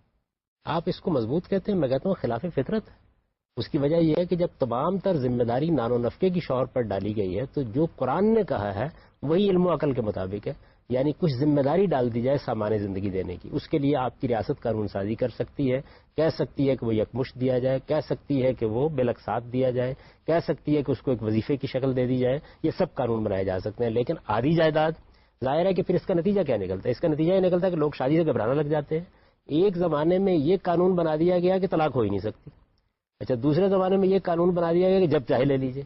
تیسرے زمانے میں یہ قانون بنا دیا جائے کہ آدھی جائیداد دیے بغیر آپ طلاق ہی نہیں دے سکتے. تو اصل میں یہ جو انسان کی انتہا پسندیاں ہیں یہی وہ سبب ہے کہ اللہ تعالیٰ نے اپنی شریعت دی ہے. اور شریعت انتہائی متوازن ہوتی ہے. آپ ہماری شریعت کو دیکھیں, اگر بالکل ٹھیک طریقے سے اس کو نافذ کر دیا جائے تو اس کے اندر کوئی افراط و تفریط باقی نہیں رہتی. صحیح طریقے سے اقدامات ہوتے ہیں, صحیح طریقے سے طلاق ہوتی ہے, صحیح طریقے سے نکاح ہوتا ہے, اور وہ ذمہ داریاں مرد پر ڈالی جاتی ہیں اس پر ڈالی جانی چاہیے. ہم سب یہاں پہ آج کی گفتگو کو اگلے پروگرام تک موقوف کرتے ہیں. ناظرین, آج کی گفتگو کے بعد یہ کھل کر سامنے آیا کہ طلاق ایک ناگزیر برائی ہے, تو لہٰذا یہ ضروری ہے کہ اس ناگزیر برائی کو ریگولیٹ کرنے کے لیے اس پر اسٹرکٹ چیکس اور بیلنسز قائم کیے جائیں. مگر وہ کون سا طریقہ ہے جس سے طلاق کے طریقہ کار کو ریگولیٹ کیا جا سکتا ہے؟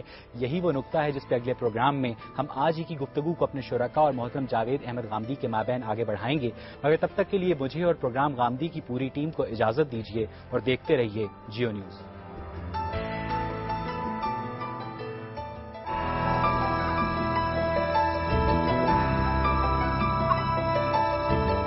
گھر بنا ہے, گھر کوئی معمولی چیز نہیں ہے, یہ راہ چلتے کا کوئی تعلق نہیں ہے.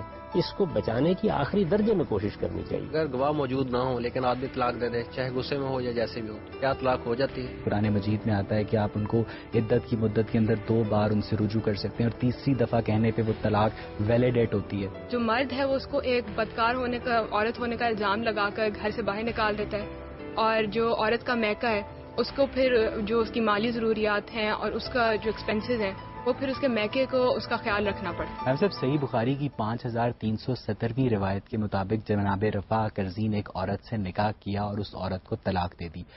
ان خاتون نے ایک اور صاحب سے نکاح کر لیا. اب کچھ عرصے کے بعد وہ خاتون حضور کے پاس تشریف لے کر آئیں کہ میں اپنے دوسرے شوہر کے ساتھ نہیں رہنا چاہتی کیونکہ میرا دوسرا شوہر مجھ سے ازدواجی تعلق استوار نہیں کرتا. اس پر حضور نے جواب دیا, کہا جاتا ہے اس روایت کے مطابق کہ ایسا تب تک ممکن نہیں جب تک تم اپنے دوسرے شوہر کے ساتھ ازدواجی تعلق قائم نہ کر لو. تو کیا اس حدیث کی روشنی میں حلالہ درست ہے؟ کیونکہ امام ابو حنیفہ بھی حلالے کو مکروہ تحریمہ قرار دے کر جائز سمجھتے ہیں. دیکھیے, حلالے کو تو پہلے آپ الگ سے سمجھ لیجئے کہ وہ بالکل ناجائز ہے. حلالہ اصل میں سازش کی بنیاد پر کیا گیا نکاح ہوتا ہے. نکاح اور طلاق سازش کی بنیاد پر نہیں ہو سکتے.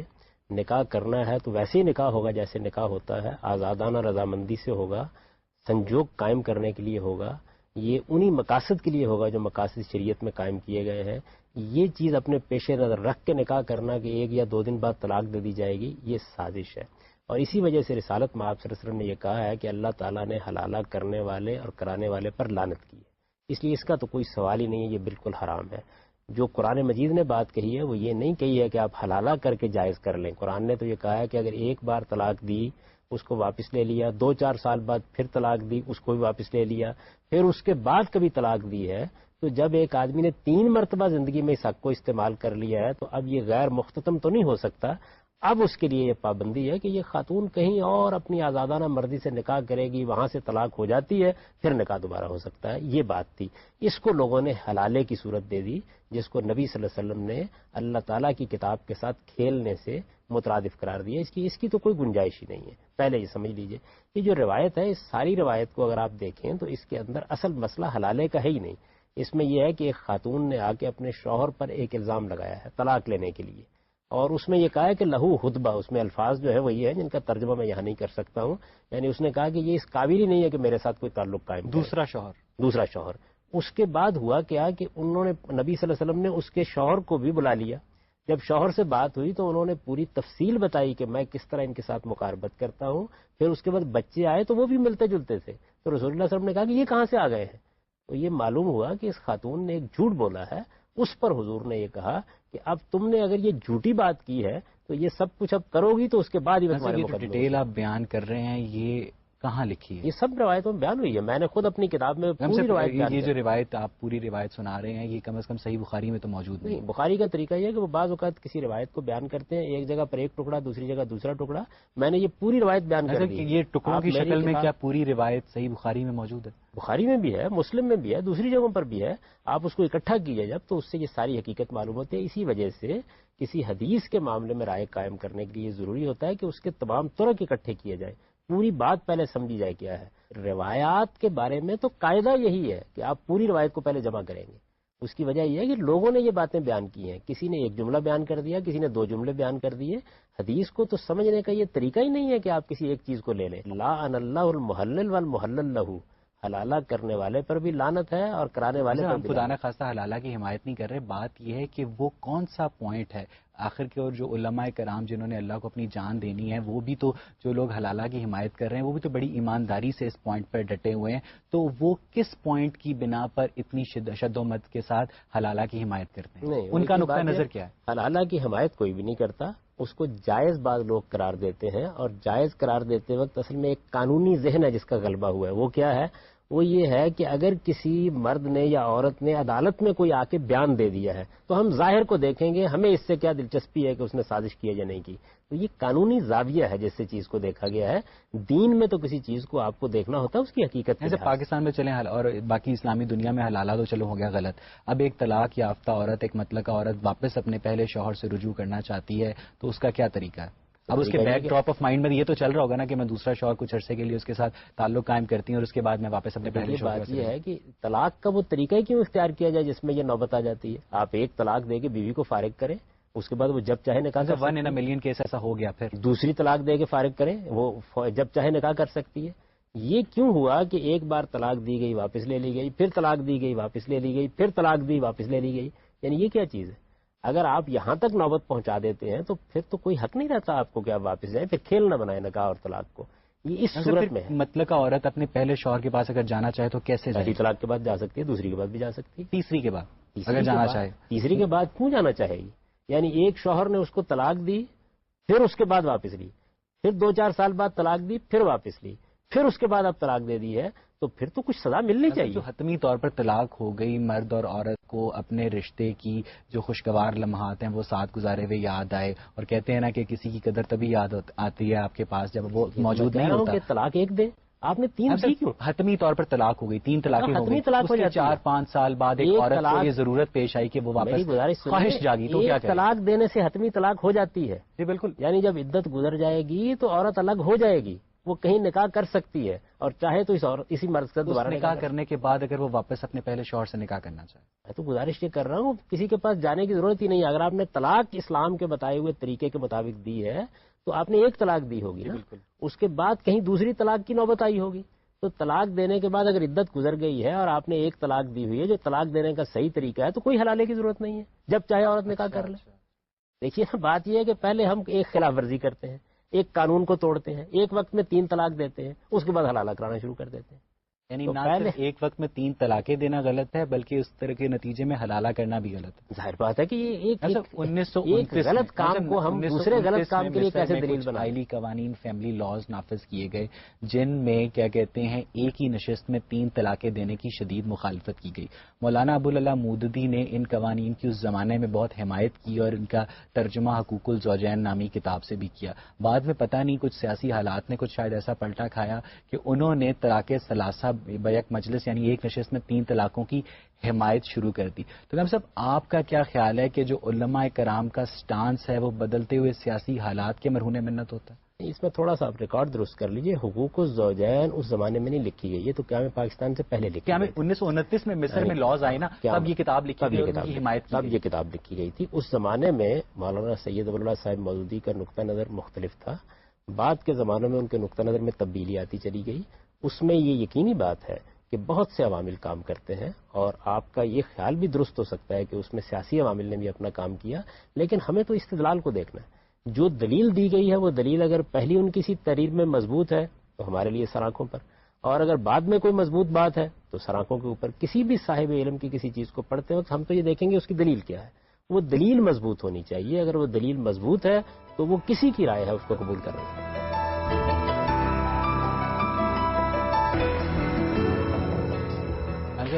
جب مولانا مودودی نے ایک نشست میں 3 طلاقوں کی حمایت کی تو انہوں نے یہ کہا کہ میں اسے اب اس لیے درست کہتا ہوں کہ حنفی علماء کے نزدیک یہی درست ہے.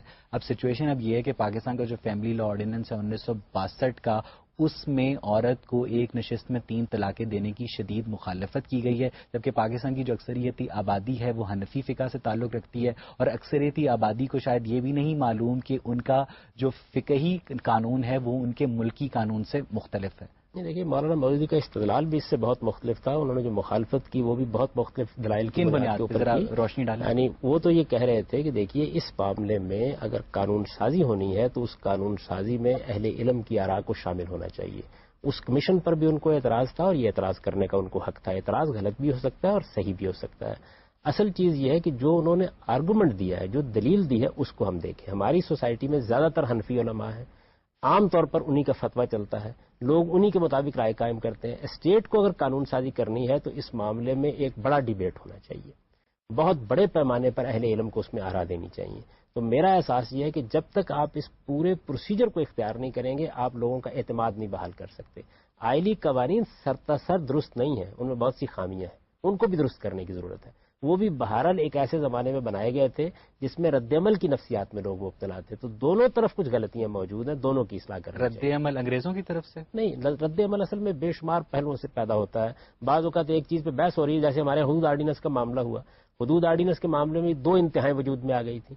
تو رد عمل ہماری اپنی سوسائٹی میں موجود ہوتے ہیں, یعنی خواتین, ترقی پسند لوگ, اسلام پسند لوگ جن کو کہا جاتا ہے, ان کے باہمی مناقشات سے بعض اوقات بات خراب ہو جاتی ہے. اگر ہم علمی طریقہ اختیار کریں چیزوں کو جائزہ لینے کا تو کبھی یہ نوبت نہ. ٹھیک ہے صاحب جی آپ پوچھیے. آپ نے آج کے پروگرام میں بات کی کہ ہمیں ضرورت ہے ایک خاندان کی, ہمیں ضرورت ہے ایک ایسی فیملی کی کہ جو اسٹیبلشڈ ہو, اس کے اندر غصے میں آ کر یا کسی جذبات سے مغلوب ہو کر دی گئی ہوئی طلاق کی کوئی شرعی اور قانونی حیثیت نہیں ہوتی ہے بقول آپ کے. دوسری طرف آپ یہ کہتے ہیں کہ اگر طلاق اسٹیبلش ہو گئی ہے, 3 دفعہ الگ الگ مواقع پر طلاق دی جاتی ہے اور وہ اسٹیبلش ہو گئی ہے, تو اس کے بعد حلالہ کرنا وہ بھی حرام ہے. تو غامدی صاحب آپ بتائیے کہ آپ کے اس آرگومنٹ سے یا اسلام کے اس سرکمسٹانس سے کیا خاندان ٹوٹتا نہیں ہے؟ یہ خاندان کو توڑ رہا ہے, یہ خاندان کو بکھرا رہا ہے, یہ خاندان کو قریب نہیں لا رہا. اگر وہ عورت اور وہ مرد یہ چاہتے ہیں کہ وہ دوبارہ اکٹھے ہو جائیں اور اسی خاندان کو آگے لیڈ کریں تو ان کا یہ حق تو اسلام نے ختم کر دیا.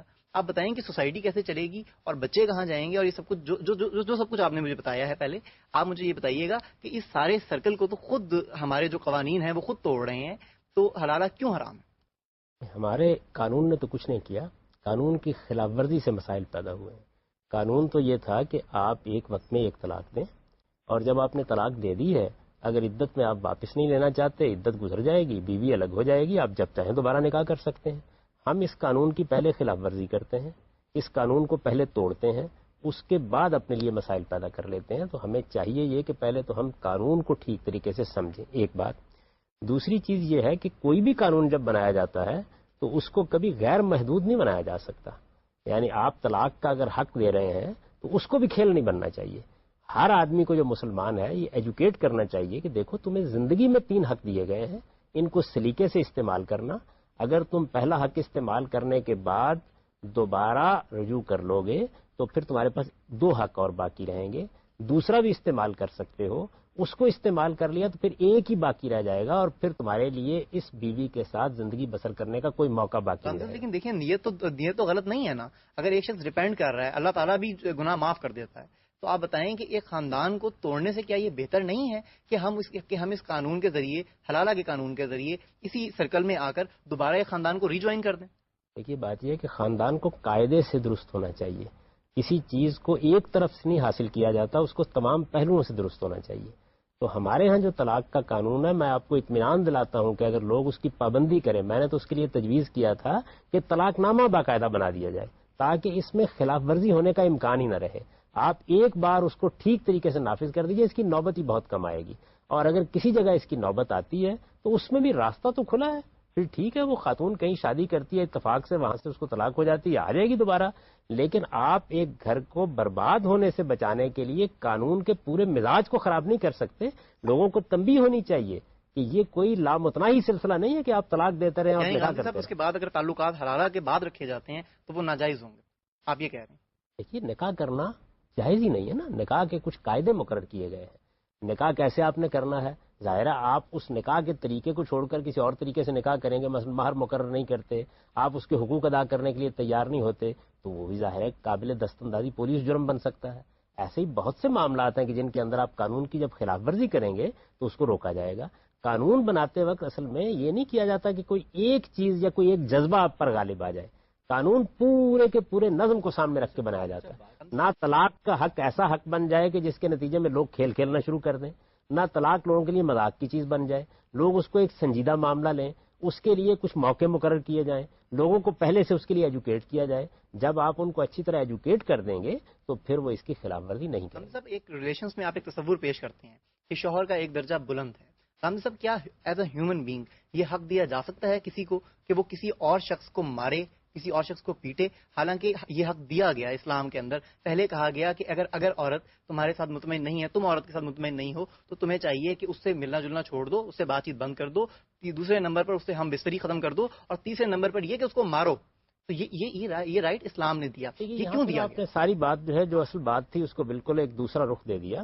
جس چیز پر اسلام میں تادیب کا حق حاصل ہوتا ہے، ماں باپ کو بھی حاصل ہوتا ہے، ریاست کو بھی حاصل ہوتا ہے، شوہر کو بھی حاصل ہوتا ہے، وہ نشوز ہے. اس کو کہتے ہیں سرکشی. اس کا مطلب یہ ہے کہ اولاد ماں باپ کے مقابلے میں کھڑی ہو گئی ہے.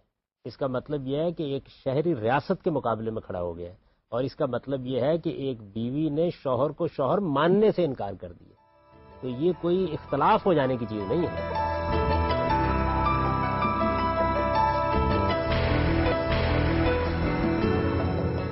ایسا نہیں ہو سکتا کہ حلالہ کا قانون اپنی اسپرٹ میں ایز اے قانون درست ہو اور جس بات پر آپ تنقید کر رہے ہیں وہ درست قانون کا غلط استعمال؟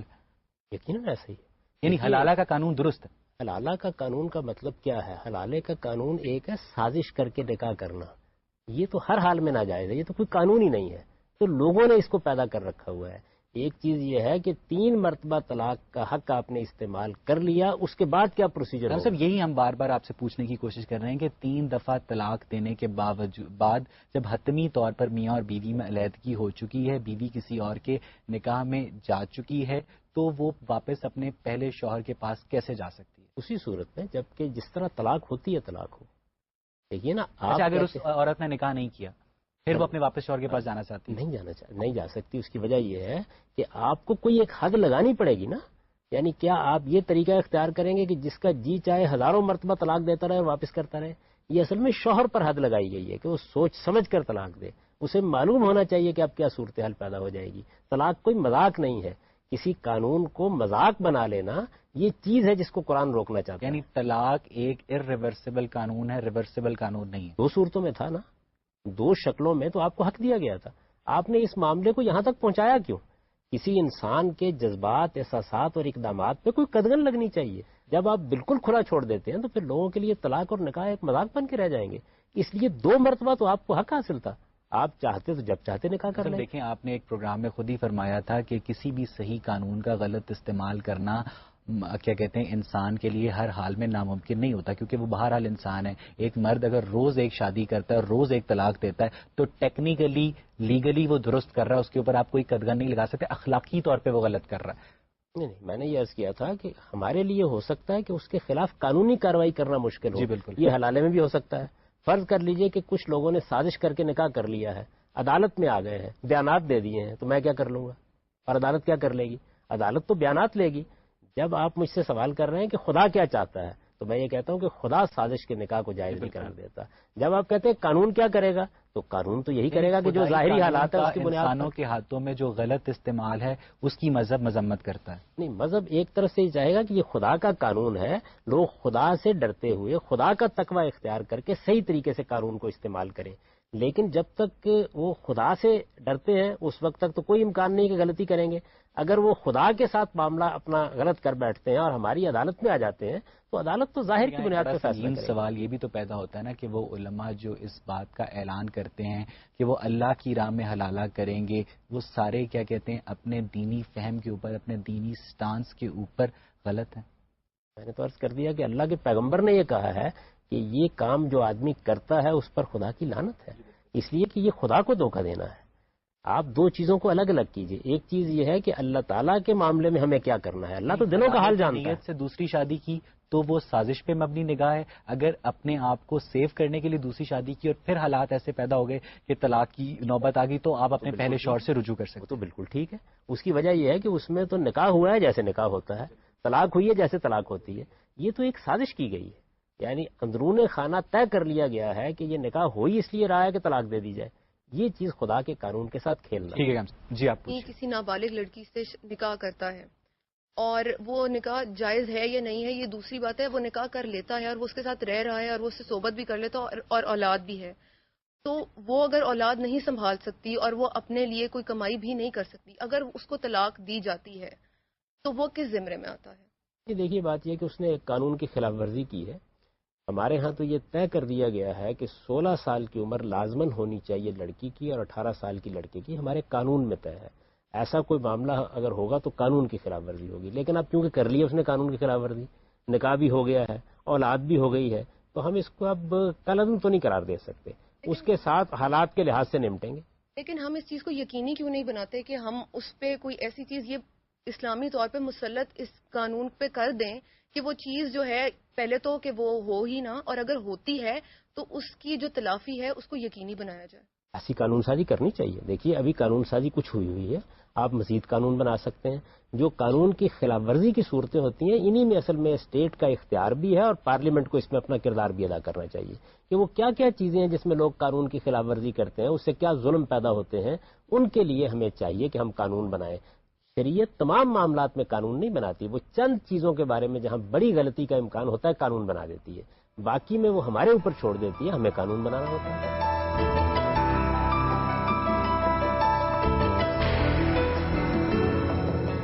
قانونی طور پر پروویژن یہ ہے کہ جو لڑکی کی شادی سے کے لیے کم از کم عمر ہے وہ 16 برس ہوگی اور لڑکے کی جو شادی کے لیے کم از کم عمر ہے وہ 18 برس ہوگی. ہمارے قانون کے مطابق جب ہم اسلامی تاریخ کا مطالعہ کرتے ہیں تو ہمیں اس میں ڈیویشنز بھی نظر آتے ہیں. ہم اس بحث میں نہیں پڑتے. بات ہو رہی ہے طلاق پہ. سورہ طلاق کی 4 آیت کے مطابق ان عورتوں کے لیے بھی عدت کی مدت 3 ماہ ہے جن کو ابھی ایام آنا شروع نہیں ہوئے. اب چونکہ ایسی خواتین یا لڑکیاں نابالغ ہوتی ہیں تو کیا مذہب اس آیت کی روشنی میں نابالغ لڑکیوں سے شادی کی اجازت دیتا ہے؟ اور پھر اس صورت میں اس 16 سال کی لڑکی والے قانون کا کیا ہوگا؟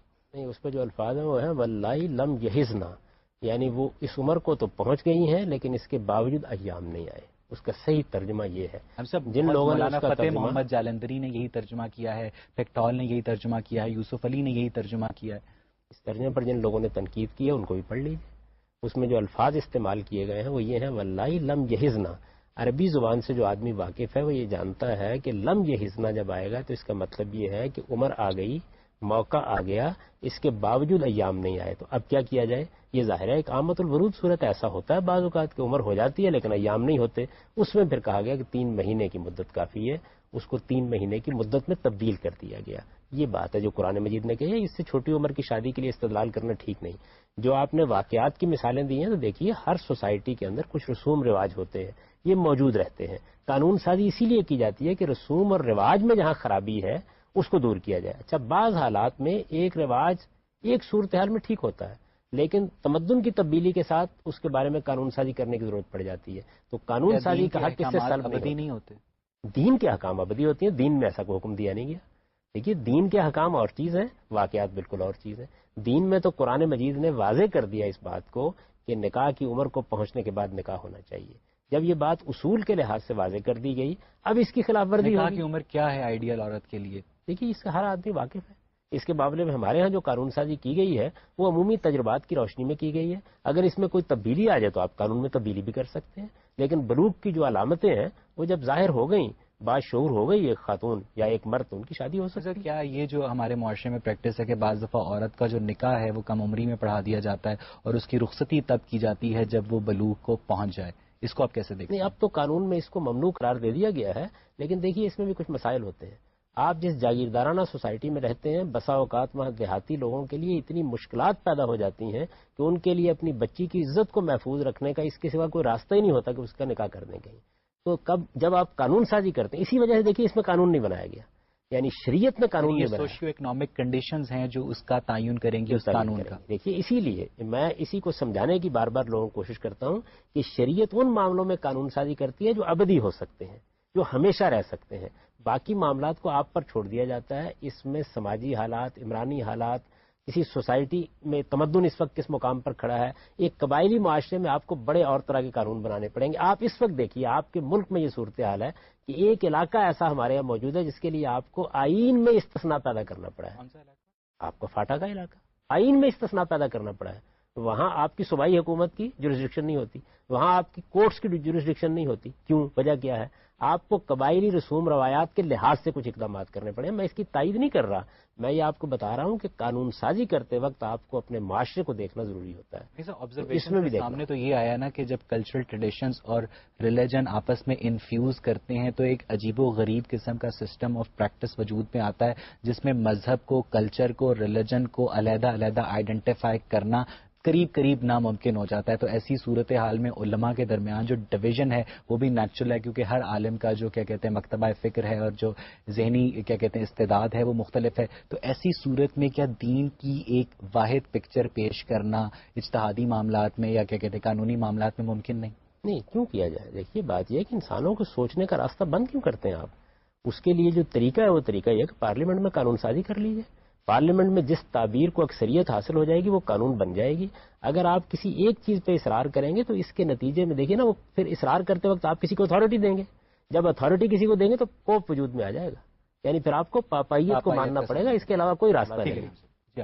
حامدی صاحب، دین اسلام کے مطابق اسلام نے سارے آئلی قوانین کو نکاح اور طلاق کی صورتوں کو متعین کر دیا ہے، اور آپ نے بھی مثالوں سے سارے کنڈیشنز کو واضح کر دیا ہے. میرا آپ سے سوال یہ ہے کہ پاکستانی معاشرے میں جب ایک عورت طلاق لینا چاہتی ہے یا خلا کی صورتحال پیدا ہو جاتی ہے تو پھر نکاح نامے کی کیا شرعی حیثیت رہ جاتی ہے جب آپ گواہوں کی موجودگی کو اہم گردانتے ہیں یا باقی نیتوں کو یا اس کے اقرار کر لینے کو شوہر کے یا بیوی کے ایک اہم حیثیت حاصل ہو جاتی ہے؟ تو پھر یا تو اس کی تنسیخ کر دی جاتی ہے نکاح نامے میں کہ عورت کو ہم نہیں حق دیتے کہ وہ طلاق دے دے یا وہ خلا لے لے. تو پھر جب وہ اس کا حق ہی ایک تحریری طور پر بھی اسے چھین لیا جاتا ہے تو پھر شرعی طور پہ تو ویسے بھی اس کی کوئی حیثیت نہیں ہے. تو پھر کچہری میں یا کورٹس میں اس کے ساتھ اس طرح استحصال ہوتا ہے. تو اس بارے میں آپ کیا کہیں گے؟ یہاں تھوڑی سی غلط فہمی ہو رہی ہے میری بہن. جو نکاح نامہ ہے ہمارا، اس میں خلا کے حق پر کوئی پابندی نہیں لگائی گئی، لگائی بھی نہیں جا سکتی. یہ تو شریعت کا دیا ہوا حق ہے، یہ ہر عورت کے پاس موجود ہے. اس میں تفویض طلاق کا ایک کالم ہے. اس کا مطلب یہ ہے کہ کیا عورت یہ حق لینا چاہتی ہے کہ وہ جب چاہے اپنی طرف سے طلاق دے دے، تو اس کو بعض اوقات کاٹ دیا جاتا ہے. تو وہ آپ کو حق حاصل ہے. آپ اگر چاہتی ہیں کہ وہ حق آپ لیں تو آپ کو نکاح نامے کو پڑھنا چاہیے اور اس کے اوپر اس کے لحاظ سے دستخط کرنے چاہیے. ہماری سوسائٹی کا دباؤ چونکہ اس معاملے میں بہت زیادہ ہوتا ہے، والدین پسند نہیں کرتے، عام طور پر معاشرہ پسند نہیں کرتا. اسی کو پیش نظر رکھ کر میں نے یہ تجویز پیش کی تھی کہ اس پروسیجر سے عورت کو گزارنے کی بجائے اور عدالتوں میں دھکے کھلانے کی بجائے ہم قانون سازی ایسی کر دیں کہ جس کے نتیجے میں اس کو طلاق حاصل. اچھا، بات یہ ہے کہ ایک ملک میں ہونے والی شادی یا ایک ملک میں دی جانے والی طلاق کو دوسرے ملک کے عدالتی نظام کے لیے کس طرح ایکسیپٹیبل بنایا جا سکتا ہے، کیونکہ سچویشن اس وقت مزید کمپلیکیٹڈ ہو جاتی ہے جب مسلمانوں کے مکاتب فکر آپس میں ایک نظام طلاق پر متفق نہیں ہوتے. تو وہ کس طرح ایک نظام طلاق کا مطالبہ، جیسا کہ آپ کہتے ہوتے ہیں کہ میں امریکہ میں اپنی مرضی سے نکاح اور شادی کے طلاق کے معاملات نہیں کر سکتا، تو امریکہ کس طرح آپ کو اجازت دے سکتا ہے جب تک مسلمان آپس میں ایک نظام طلاق پر متفق نہیں ہو سکتے، یا دوسرے مغربی ممالک اس بات کو کیسے الاؤ کر سکتے ہیں؟ کہ مسلمان جو وہاں رہ رہے ہیں ان کو یہ معلوم ہے کہ وہاں کے قوانین ان کے دین کے مطابق نہیں ہیں، اس لیے یہ فیصلہ تو ان کو کرنا ہے کہ وہاں جائیں یا نہ جائیں. امریکہ نے جو قانون بنا رکھا ہے میرے نزدیک تو جہاں تک ان قوانین کا تعلق ہے جس میں کسی گروہ کے مذہب کے معاملات زیر بحث آتے ہیں، وہاں کوئی اس نوعیت کا قانون بنانے نہیں چاہیے. ہر گروہ کو، ہر مذہبی نقطہ نظر کے حاملین کو حق ہونا چاہیے کہ وہ اپنے طریقے پر نکاح اور طلاق کے معاملات کریں. ٹھیک ہے ہم صاحب جی آپ پوچھیے. عورت کے پاس طلاق کا مطالبہ کرنے کی بجائے طلاق دینے کا حق ہونا چاہیے، کیونکہ اگر وہ طلاق کا مطالبہ کرتی ہے اور اگر اس کا شوہر اسے طلاق دینے کو راضی نہیں ہے تو اسے کورٹ کچہری کے چکر لگانے پڑیں گے، جو کہ معاشرے میں اس کی بہت بدنامی ہوگی. تو اس کے لحاظ سے آپ کیا کہنا پسند کریں گے اس بارے میں؟ اسی وجہ سے میں نے یہ تجویز کیا تھا اور اس بات کو بار بار بیان بھی کیا. اس پر بہت بحث بھی ہمارے معاشرے میں ہوئی، اس پر کچھ پروگرام بھی ہوئے، لوگوں نے اعتراضات بھی کیے، لیکن میں نے یہ عرض کیا تھا کہ اس کے لیے ہمیں قانون بنا دینا چاہیے تاکہ عورتوں کو اس مشقت سے بچا لیا جائے. یہ قانون بنانے کا ہم کو حق ہے، اس میں کوئی چیز شریعت کے خلاف نہیں ہے، لیکن مطالبہ ہی کرنا چاہیے عورت کو. اس کی وجہ یہ ہے کہ جو ادارہ قائم کیا گیا ہے اس میں مرد یا شوہر کی حیثیت سربراہ کی ہے. تو آپ جب کوئی ادارہ قائم کرتے ہیں دیکھیے وہاں بھی دو لفظ استعمال کرتے ہیں، برطرف کرنے کا حق، استعفیٰ دینے کا حق. عورت اصل میں جب مطالبہ کرتی ہے تو کیا کرتی ہے؟ وہ استعفیٰ دے رہی ہوتی ہے. وہ یہ کہتی ہے کہ میں معافی چاہتی ہوں، میں اب اس معاہدے کو قائم نہیں رکھنا چاہتی. یہ کیوں کیا گیا ہے؟ تاکہ حفظ مراتب قائم رہے، یعنی جو رشتے قائم کیے گئے ہیں ان کی عزت اور ان کا احترام قائم رہے. ہمارے دین میں جو ایک بنیادی چیز ہے وہ حفظ مراتب ہے، یعنی ماں کا ایک درجہ ہے، باپ کا ایک درجہ ہے، شوہر کا ایک درجہ ہے. ہمارے ہاں خواتین یہ اصل میں اب ماننے کے لیے تیار ہی نہیں ہے کہ شوہر بھی ایک برتری کے مقام پر عزت کی جگہ پر ہونا چاہیے. وہ خیال کرتی ہے یہ دوستی کا تعلق ہے، اس کو قانونی شکل دے دی گئی ہے. اسلام کا نقطہ نظر یہ نہیں ہے. وہاں ماں باپ بھی دوستی کے مقام پر نہیں ہوتے، وہاں پر شوہر بھی اس حیثیت میں نہیں ہوتا. یہ ادارے قائم نہیں رہ سکتے اس کے بغیر.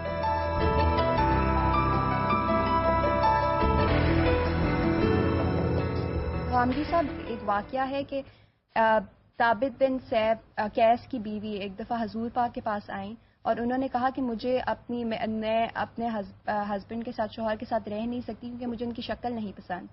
تو حضور پاک پھر ثابت بن قیس کے پاس گئے اور انہوں نے ان کو یہ واقعہ بیان کیا. اور پھر اس کے بعد جو تھی بلکہ ثابت بن قیس ان سے صاحب بہت محبت کرتے تھے اپنی بیوی سے، لیکن پھر بھی انہوں نے حضور پاک کے کہنے پہ علیحدگی اختیار کر لی اپنی بیوی سے. تو جہاں اسلام علیحدگی شکل بری ہونے پہ بھی اگر اتنی اجازت دیتا ہے کہ عورت علیحدگی اختیار کر سکتی ہے، تو پھر وہ طلاق کیوں نہیں دے سکتی؟ دیکھیے، علیحدگی اختیار کرنا ایک چیز ہے، اس کا پروسیجر کیا ہونا چاہیے. یعنی پروسیجر میں کیا یہ چیز کی جائے کہ وہ کھڑے کھڑے طلاق دے دیتی ہیں؟ ایسا نہیں کیا انہوں نے اس کا مطالبہ کیا، اس مطالبے کو مان لیا گیا. یعنی یہ بتا دیا گیا کہ عورت کی طرف سے اگر طلاق کا مطالبہ سامنے آتا ہے اور وہ مطالبہ معقول ہے، سمجھانے بجانے کے لیے کچھ وقت ضرور لیا جائے گا، اس کو ماننا چاہیے. اور اگر وہ مطالبہ اس بنیاد پر بھی ہو گیا ہے کہ مجھے صورت پسند نہیں، تو اس کو بھی مان لینا چاہیے. کیونکہ جب علیحدگی کا فیصلہ دونوں نے کر لیا ہے تو اکٹھا رکھنے کی کوئی جبری کوشش کامیاب نہیں ہو سکتی. شوہر عدت میں انا میں آ کر اس کا مطالبہ ماننے سے انکار کر دے، اسی کے لیے دو راستے اختیار کیے گئے ہیں نا، کہ اگر وہ مطالبہ مان لیتا ہے تو پھر تو مسئلہ ہی کوئی نہیں ہے. دیکھیے، یہ محض ایک اگر نہیں مانتا تو اسی کے لیے تو ہم تجویز کر رہے ہیں. اب ہمارے ہاں طلاق کے لیے پھر عورت عدالت میں جاتی ہے، تو ہم یہ تجویز کر رہے ہیں کہ نہیں، اس کے لیے ایک پروسیجر مقرر کر دیا جائے، اس کے لیے قانون سازی کر دی جائے. یعنی یہ کیوں ضروری ہے کہ جن معاملات میں قانون سازی ہمیں کرنی ہے، وہ کیا قانون سازی؟ ہم نے تو یہ تجویز کیا تھا، شوہر نہیں مان رہا، ہم نے تجویز کیا تھا کہ اس کے بعد 120 دن کی یا 90 دن کی مدت مقرر کر دی جائے. زیادہ یا کم بھی ہو سکتی ہے کہ اس مدت کے دوران میں اگر وہ مطالبہ نہیں مانتا تو پھر آپ سے طلاق واقع ہو جائے گی. اور عدالت، اور آپ نے یہ تجاویز اسلامی نظریاتی کونسل ہم نے یہ تجاویز دی تھی اور اسی مقصد کے لیے دی تھی. اس کو اصل میں غلط طریقے سے نتیجے میں آپ کو پورے پاکستان سے علماء کی شدید تنقید کا سامنا بھی تو کرنا. اس سے کیا فرق پڑتا ہے؟ دیکھیے، بات یہ ہے کہ جب آپ کوئی جمہور علماء کی رائے کو کوئی جب کوئی بات دیکھیے، جمہور علماء کو اپنی بات دلیل سے کہنے کا حق ہے، مجھے اپنی بات دلیل سے کہنے کا حق ہے. فیصلہ کس نے کرنا ہے؟ قانون بنانا ہے پارلیمنٹ نے. تو میں تو یہ کہتا ہوں کہ ہماری پارلیمنٹ کو اپنا کردار ادا کرنا چاہیے. وہ جس طریقے سے اس وقت بعض سیاسی معاملات کے بارے میں بالکل بے کردار ہو کے رہ گئی ہے، میں یہ کہتا ہوں کہ بے کرداری کہیں بد کرداری میں نہ بدل جائے. تو ان کو بھی چاہیے کہ اپنا کردار ادا کریں. ہی معنوں کا فرق ہے اور یہ اطلاقی معنی میں کوئی فرق نہیں ہے. اطلاق کے اعتبار سے دونوں ایک جیسے ہیں. تو پھر ابھی تھوڑی دیر پہلے آپ نے کچھ حفظ مراتب کا ذکر کیا سر. جی، میں نے یہ عرض کیا تھا کہ دونوں کا مطلب علیحدگی ہے. علیحدگی اختیار کرنے کے لیے پروسیجر کیا ہوگا؟ مرد کے لیے الگ ہے، عورت کے لیے الگ ہے. اور وہ فرق کیا کیا گیا؟ وہ فرق یہ کیا گیا ہے کہ مرد طلاق دیتا ہے، یوں کہیے آپ کہ وہ اس ادارے سے کسی کو برطرف کرتا ہے، اور عورت استعفیٰ دیتی ہے، یعنی وہ طلاق کا مطالبہ کرتی ہے. بس اتنا فرق کیا گیا. اب اس کے مطالبے کے بعد کیا کرنا ہے، اس کے لیے قانون سازی کرنے کا ہم کو حق حاصل ہے. ہم قانون سازی کر سکتے ہیں، اس وقت بھی ہوئی ہے. آپ یہ دیکھیے، پہلے زمانے میں تو صورتحال یہ تھی کہ عدالت میں عورتیں جاتی تو ان کو بہت لمبی سماعت سے سابقہ درپیش ہوتا تھا. ہمارے یہاں پاکستان میں بھی یہ طریقہ رہا، بلکہ 56-57 تک یہی صورتحال تھی. پھر آہستہ آہستہ اس میں تبدیلی آنی شروع ہو گئی، اور اب ہمارے جج حضرات اتنے سخت نہیں رہے اس معاملے میں. وہ اسی جگہ پر آ گئے ہیں کہ اگر یہ معلوم ہو گیا ہے کہ عورت کو صورت بھی پسند نہیں ہے تو آخر ہمیں اکٹھا رکھنے کی کیا ضرورت ہے. تو ہمارے یہاں بھی تبدیلیاں آ رہی ہیں. سر، لیکن فیصلہ کرنے میں آپ نے کہا کہ حفظ مراتب کا خیال رکھا جائے گا. مطلب جب جیسے اگر عورت مطالبہ کرتی ہے تو پھر سارے سرکمسٹانسز کو دیکھا جائے گا کہ وہ جو مطالبہ کریے کیوں کریے، کیسے کریے، کیسے نہیں کریے. لیکن اگر مرد طلاق دے رہا ہے تو پھر وہاں پہ وہ سرکمسٹانسز نہیں دیکھے جا رہے. سب کچھ دیکھا جاتا ہے. اس کے لیے بھی 3 مہینے کی مدت مقرر ہے، اسی لیے مقرر کی گئی ہے.